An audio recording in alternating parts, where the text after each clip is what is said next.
ग्रामपंचायत सालिक्री पाचापूर, तालुका जत, जिल्हा सांगली या ठिकाणी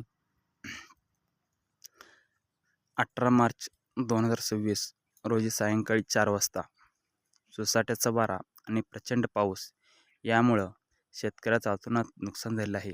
या ठिकाणी आपण पाहत आहात की या ठिकाणी मोडणीचे दिवस चालू आहेत.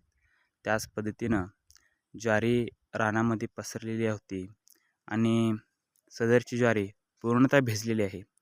ही ज्वारी वाळवण्याकरता शेतकऱ्यांनी अशा प्रकारच्या छोट्या छोट्या लहान लहान बुचड्या या ठिकाणी उभ्या केलेल्या आहेत.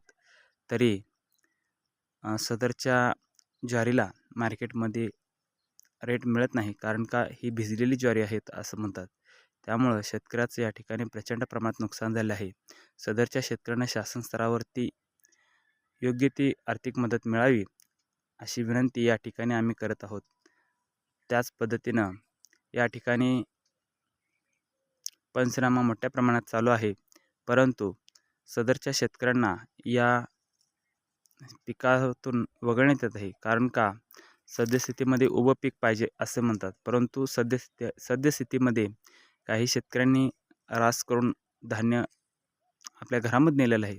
काही शेतकरी काढत आहेत, काही शेतकरी या ठिकाणी मोडत आहेत ज्वाऱ्या. तर अवकाळी पावसानं अचानक पाऊस आल्यामुळं या ठिकाणी ज्वारीचं प्रचंड प्रमाणात नुकसान झालं आहे. या ज्वारीला माती लागली आहे भुईला पडल्यामुळं. तरी शासन स्तरावरती सदरच्या शेतकऱ्यांना आर्थिक नुकसान भरपाई मिळावी अशी विनंती या ठिकाणी करीत आहे. धन्यवाद.